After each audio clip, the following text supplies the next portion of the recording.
Jujutsu Kaisen episode number 7। इस episode की शुरुआत में हम देखते हैं कि माहितो और मेकामारू एक दूसरे से लड़ने के लिए तैयार हो जाते हैं। मेकामारू सोचता है कि मेरे यहाँ से निकलने का केवल एक ही रास्ता है, जो है साटोरू गोजो। अगर मैं साटोरू को शिबुया प्लान के बारे में बता दूंगा तो साटोरू मुझे बचा लेगा, पर मुझे सबसे पहले माहितो को खत्म करना होगा।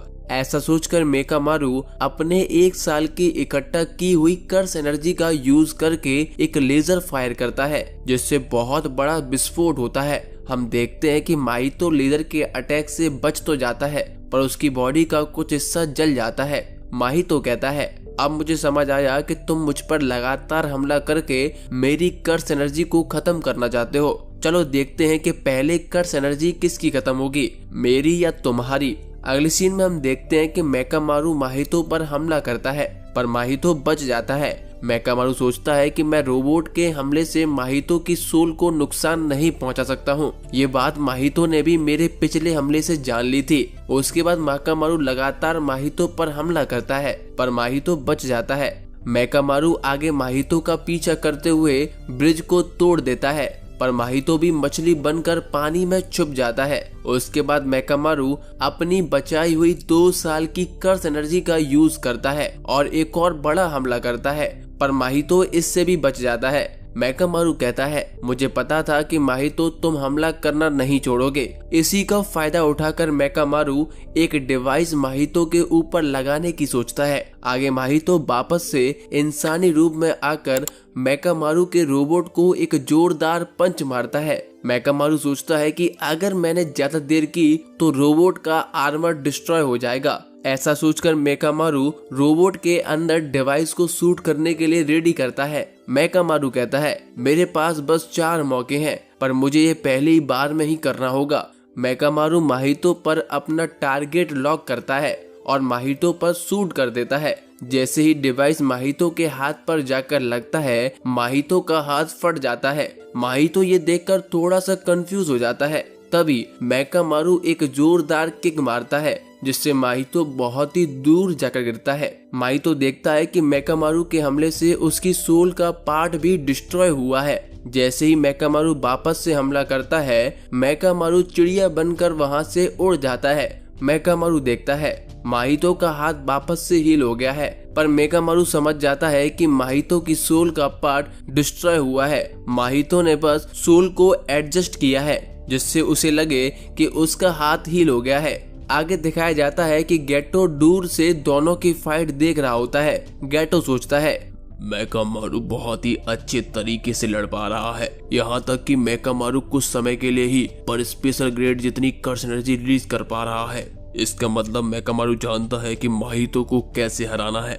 अगले सीन में मेकामारू 5 साल के जितनी कर्स एनर्जी यूज करके एक और जोरदार अटैक करता है। इस अटैक में बीम्स माहितो का पीछा करने लगती हैं। माहितो बार बार अपना रूप बदलकर उन बीम से बचने का ट्राई करता है, पर बीम्स लगातार माहितो के पीछे ही आ रही होती हैं। माहितो सोचता है, मेकामारू का कौन सा हमला था जिससे उसकी सोल को नुकसान पहुंचा था। इसके बाद माहितो मेकामारू के रोबोट के ऊपर जाकर उसकी वायर काट देता है, जिससे रोबोट थोड़ा सा अनस्टेबल हो जाता है और मेकामारू के बीम्स रोबोट को ही हिट कर देती है।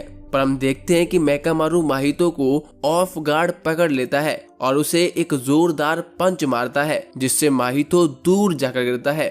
मेकामारू सोचता है, यही मौका है, मैं फिर से अपना हमला कर सकता हूँ। मेकामारू सोचता है कि मैं बहुत ही जल्दी सभी लोगों से मिल पाऊंगा, मैं ये फाइट जीत सकता हूँ। जैसे ही मेकामारू हमला करने वाला होता है, माहितो अपना domain expansion self embodiment of perfection use करता है, जिसमें बहुत सारे हाथ माहितो के मुंह से निकलकर मेकामारू और उसके रोबोट को कैद कर लेते हैं। हम देखते हैं कि माहितो के सामने मेकामारू का रोबोट जमीन पर पड़ा होता है। माहितो कहता है कि अब सब खत्म हो गया है, तुम्हें भी अब समझ आ गया होगा। माना कि मैं तुम्हारी बॉडी को छू नहीं सकता हूँ, पर मेरे डोमेन के अंदर आने के बाद उससे कुछ भी फर्क नहीं पड़ता। मेकामारू का रोबोट बंद पड़ चुका होता है। मेकामारू अंदर बैठे बैठे सोचता है कि मेरे लिए यही सबसे सही मौका है, मैं अपना कर्स अब माहितो पर यूज कर सकता हूँ। माहितो आगे मेकामारू से कहता है, तुम्हें क्या लगा था मैं डोमेन एक्सपेंशन यूज नहीं करूंगा? अभी हैलोवीन में 10 दिन बाकी हैं। मैं बड़ी ही आसानी से खुद की कर्स एनर्जी को हील कर लूंगा। मेकामारू रोबोट के अंदर बैठे बैठे सोचता है, मेरे पास अभी 2 डिवाइस हैं। ये सब हेयान पीरियड में शुरू हुआ था। उस समय कर्स टेक्निक बहुत ही ज्यादा विकसित हो गई थी। बुरे कर्स यूजर या कर्स स्पिरिट से खुद को बचाने के लिए सदास्तोना आसिया ने एक टेक्निक बनाई थी। बाइंडिंग बाव की वजह से ये technique generation to generation pass होती आई है और लीक नहीं हुई है। बाइंडिंग बाव का मतलब है बंदकारी प्रतिज्ञा, यानी कि सीक्रेट तरीके से इसको पास डाउन किया गया है। इस टेक्निक का यूज करके यूजर किसी भी डोमेन से बच सकता है। हम देखते हैं कि माहितो आगे जा रहा होता है, तभी मेकामारू का रोबोट उठकर माहितो पर डिवाइस से हमला करता है, जिससे माहितो बुरी तरीके से घायल हो जाता है। ये देखकर माहितो बहुत ही कंफ्यूज हो जाता है। मेकामारू इस टेक्निक का नाम सिंपल डोमेन बताता है। मेकामारू के अटैक से माहितो बुरी तरीके से डिस्ट्रॉय हो जाता है और माहितो का डोमेन भी टूट जाता है। गेटो मेकामारू की टेक्निक देखकर कहता है, अच्छा, ये सिंपल डोमेन है जो किसी भी तरीके की कर्स एनर्जी को रोक सकता है। यहाँ तक कि साटोरू गोजो को भी इस टेक्निक से नुकसान पहुंचाया जा सकता है। इसके बाद गेटो इस टेक्निक को एक्सप्लेन करते हुए कहता है, ये टेक्निक बहुत ही सिंपल है। अगर हम कर्स एनर्जी को डोमेन के अंदर से ही इस्तेमाल करें तो लोगों को नुकसान पहुंचा सकते हैं, इसीलिए माहितो की सोल को इतना नुकसान पहुंचा है। मेकामारू आगे गेटो को चैलेंज करते हुए कहता है कि माहितो को तो मैंने खत्म कर दिया है, अब तुम्हारी बारी है। मेकामारू सोचता है कि मेरे पास अभी भी एक सिंपल डोमेन और 9 साल के जितनी कर्स एनर्जी बाकी है, इससे मैं गेटो से लड़ सकता हूँ। तभी हम देखते हैं कि माहितो मेकामारू के रोबोट के पीछे से हमला करके रोबोट के अंदर बैठे मेकामारू पर अटैक करता है, जिससे मेकामारू बहुत घायल हो जाता है। मेकामारू एकदम से चौंकते हुए कहता है, क्या मैं माहितो को मारने में नाकामयाब हो गया हूँ? कोई बात नहीं, मेरे पास अभी भी एक सिंपल डोमेन बाकी है, ये मैं खुद माहितो के अंदर घुसेड़ दूंगा। इसके बाद मेकामारू अपने एक दूसरे रोबोट के अंदर चला जाता है और माहितो पर हमला करता है। माहितो लगातार मेकामारू पर हमला करता है, पर मेकामारू बचते हुए माहितो पर आगे से हमला करता है। हम देखते हैं कि माहितो बुरी तरीके से हंस रहा होता है और उसकी बॉडी जलते जलते थोड़ी थोड़ी हील हो चुकी होती है। जैसे ही मेकामारू माहितो के करीब पहुंच जाता है, मेकामारू खुद सामने से आकर माहितो पर हमला करता है। अगले सीन में हम मेकामारू की दोस्त मीवा पर स्विच करते हैं। मीवा मेकामारू के पपेट के साथ बैठी होती है।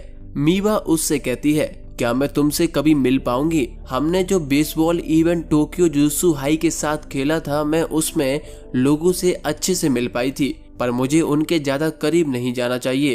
क्या पता कब कौन रहे या ना रहे, पर हम दोनों के बीच जो भी है मुझे वो पसंद है। मैं तुम्हारे और करीब आना चाहती हूँ और एक दिन मैं तुमसे जरूर मिलूंगी। आगे हमें दिखाया जाता है कि माहितो मेकामारू को मार देता है। गेटो माहितो से कहता है, तुम्हें नहीं लगता कि ये थोड़ा जोखिम भरा था? जिस पर माहितो कहता है, नहीं, ये सब तो मेरे प्लान का था। पहले मैंने खुद मरने का नाटक किया और उसके बाद डोमेन हटा दिया, जिससे मेकामारू को लगे कि मैं मर चुका हूँ। बस उसके बाद उसे खत्म करना बचा था, पर इससे हमें सिंपल डोमेन देखने को मिला। गेटो आगे कहता है, मेरा बैरियर भी अब हट चुका है।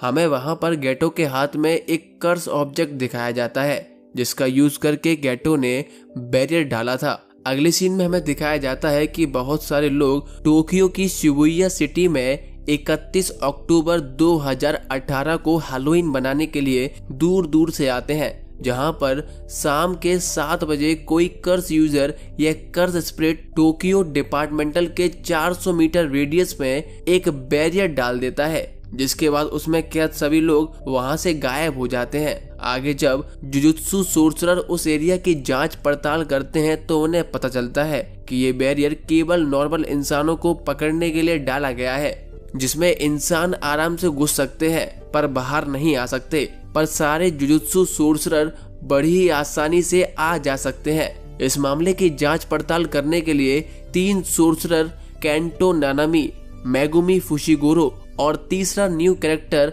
टाकुमो इनो को बुलाया जाता है। आगे हमें यह भी बताया जाता है कि बैरियर के अंदर सभी तरह के इलेक्ट्रॉनिक्स डिवाइस काम नहीं करेंगे, क्योंकि बैरियर रेडियो वेव्स को ब्लॉक कर रहा होता है। हमें नए कैरेक्टर इनो के बारे में थोड़ा बताया जाता है कि ये बहुत ही इंटेलिजेंट पर्सन है जो कि कर्स एनर्जी के बारे में बहुत कुछ जानता है।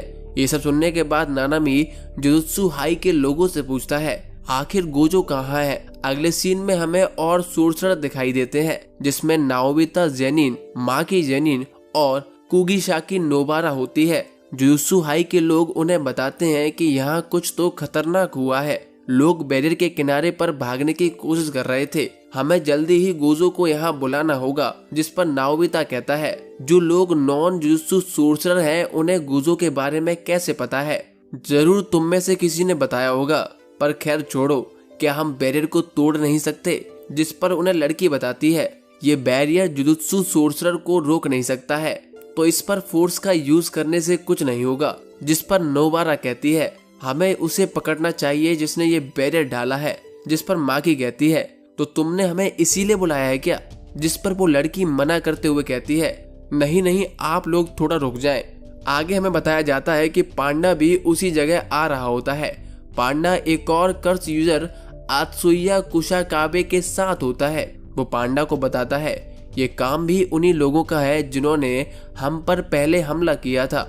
जुजुत्सु हाई के लोग डैमेज को कम से कम करने के लिए डिसाइड किया है कि साटोरू गोजो अकेले ही बैरियर के अंदर हमला करेगा और उससे जो भी बचकर बाहर आएंगे उन्हें हम लोग देख लेंगे। जिस पर पांडा कहता है तो मैंने लगता कि डैमेज को कम से कम करने का मतलब यहाँ पर जुजुत्सु सोर्सरर को बचाना है। जिस पर आत्सुया कहता है अब इसका कुछ नहीं कर सकते, पर यह प्लान सबसे ज्यादा इफेक्टिव है। पिछली साल क्रिसमस पर भी ऐसा कुछ हुआ था, अब इसे रोक तो नहीं सकते हैं। इसके अलावा मैं बैरियर के अंदर जा चुका हूँ, काफी शांति है वहाँ, बस लोग बाहर नहीं जा सकते हैं। मुझे वहाँ पर वैसे तो कोई कर्स स्पिरिट दिखाई नहीं दी, पर मैं उस बैरियर के अंदर वापस से नहीं जाना चाहता हूँ। जिस पर पांडा पूछता है ऐसा क्यों है। वो आगे बताता है कि मुझे लगता है कि इस जगह को हेकारी कहते हैं। इस जगह के नीचे बहुत सारी स्पेशल ग्रेड कर्स का झुंड है। अगले सीन में बैरियर के अंदर फंसे लोग साटोरू गोजो को आवाज दे रहे होते हैं। जिस पर एक इंसान दूसरे से पूछता है कि गोजो कौन है। जिस पर दूसरा इंसान कहता है कि मुझे क्या पता कौन है, हमें बोला गया है कि जब तक साटोरू गोजो यहाँ नहीं आएगा तब तक हम यहाँ से नहीं जा सकते। सभी लोग थोड़े डरे हुए होते हैं। एक इंसान कहता है जितने भी लोग एकदम बीच में थे उन्हें स्टेशन के अंदर एक झटके में खींच लिया। सभी लोग ये सब बातें कर रहे होते हैं। तभी वहां पर साटोरू गोजो की एंट्री होती है और इसी के साथ एपिसोड खत्म हो जाता है।